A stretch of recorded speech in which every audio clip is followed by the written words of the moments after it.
ସରସ ସୁନ୍ଦର ରାନୀପୁର ଝରିଆଲ।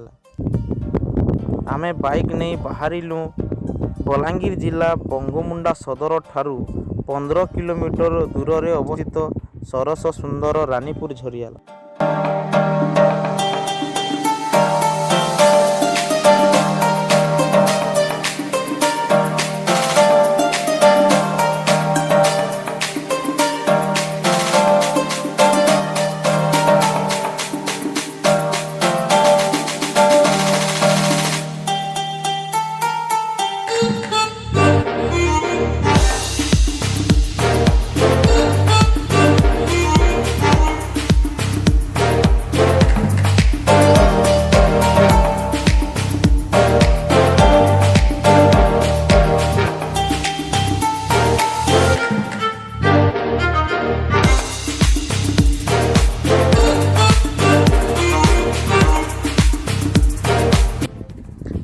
ଏହି ଝରିଆଲ ଷଷ୍ଠ ଶତାବ୍ଦୀର ଅଟେ।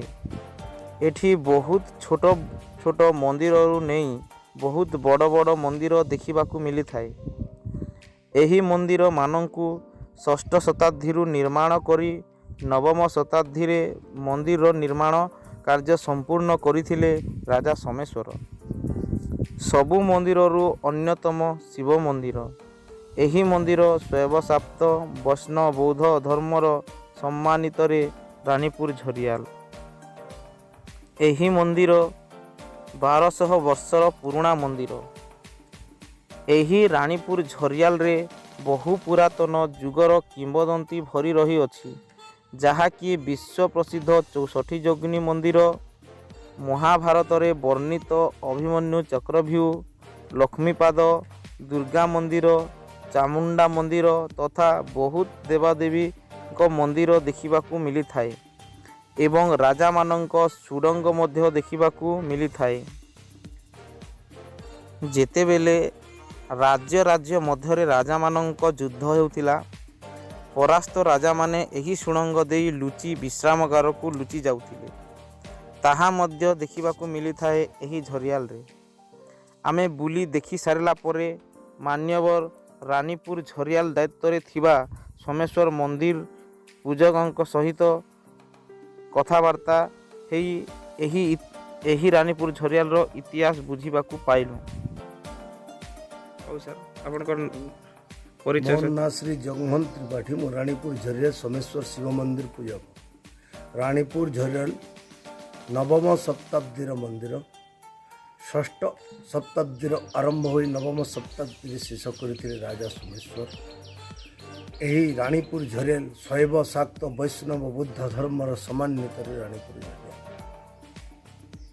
ଏହି ମନ୍ଦିର ଆଜକୁ 1200 ବର୍ଷର ପୁରୁଣା କିମ୍ବଦନ୍ତୀ। ଏହି ଜାଗାର ନାଁ ହେଲା ରାଣୀପୁର ଝରିଆଲ। ନବମ ଶତାବ୍ଦୀରେ ରାଜା ସୋମେଶ୍ୱର ଏଠାରେ ରାଜତ୍ୱ କରୁଥିଲେ। ତାଙ୍କ ସ୍ତ୍ରୀ ନାଁ ଥିଲା ପଦ୍ମାବତୀ। ରାଣୀପୁରରେ ତାର ଭଗ୍ନାବସ୍ଥା ପ୍ଲେସ୍ ଆଜି ପର୍ଯ୍ୟନ୍ତ ଅଛି, ତେଣୁକରି ରାଣୀପୁର ନାମଟା ପାଇଛି। ଝରିଆଲ କାହିଁକି ହେଇଛି? ଏ ସୋମେଶ୍ୱର ଶିବ ମନ୍ଦିରକୁ ଲାଗି ଗୋଟେ ପୋଖରୀ ଅଛି। ସେ ପୋଖରୀର ନାମ ସୋମସାଗର। ତାର ଗଭୀରତା କେତେ ଦୂର ଅଛି ଆଜି ପର୍ଯ୍ୟନ୍ତ କୌଣସି ବ୍ୟକ୍ତି ଜାଣିବାର ନାହିଁ। ରାଣୀପୁର ଝରିଆଲ ବହୁତ ପୁରୁଣା କିମ୍ବଦନ୍ତୀ। ଏହାକୁ ଲାଗି କରି ଗୋଟେ ଗାଁ ଅଛି ବାଲିଖମାର।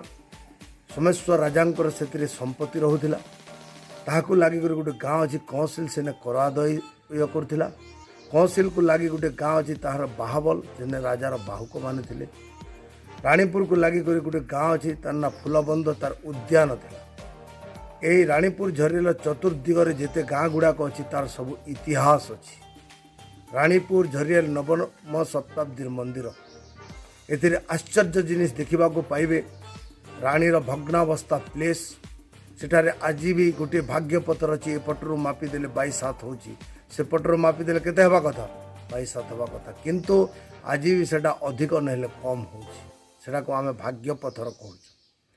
ରାଣୀପୁରରେ ଇନ୍ଦ୍ରଲାଟ ମନ୍ଦିର ଅଛି। ସେଟା 75 ଫୁଟରୁ 80 ଫୁଟ ମଧ୍ୟରେ ସେଇ ବିରାଟ ପୁରୁଣା ପୋଡ଼ା ଇଟାରେ ତିଆରି। ସେଟା ବୁଦ୍ଧଦେବଙ୍କର ବହୁତ ପୁରାଣ, ଏ ବୁଦ୍ଧଦେବଙ୍କ ବହୁତ ପୁରାତନ ମୂର୍ତ୍ତି ଅଛି।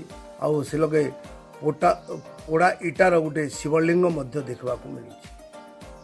ठीक रानीपुर जदि तापर झरियाल आसबे आमर झरियाल मंदिरटा 64 जोगिनी मंदिर पाई प्रसिद्ध आउ एठिरे जोगिनी मंदिर सामनारे चक्रव्यूह आउ शंखव्यूह अच्छी जेनटा कि हिंदी रे भूलभुलिया कहते एठी लक्ष्मींकर पाद दुर्गांकर पाद चामुंडांकर मूर्ति नवग्रहंकर मूर्ति दक्षिण कालींकर मूर्ति गणेश कार्तिकेयर मूर्ति इने सुडंग एमती बहुत मूर्ति गुड़ाक चित्र गुड़ाक देखा मिलूँ आमर पूर्वपुरुष कहवा अनुसार 108 मंदिर एटी थे आज भी केते चूरमार होकर 60-70 वाली मंदिर अच्छा आउ शिव मंदिर जो अच्छा सोमेश्वर शिव मंदिर ए गोटे भाषा रे लिखाई देवनागरी व पाली भाषा कहते ए शिवलिंग रे आम जिते भी पानी पकाऊ साइड गोटे सुडंग पड़ुଛି सुडंग रे पानी कुआड़े जाए किए भी कही पारे ना किंतु धीरे धीरे से सुडंग भी सुंदर होबार लगी पड़ुଛି।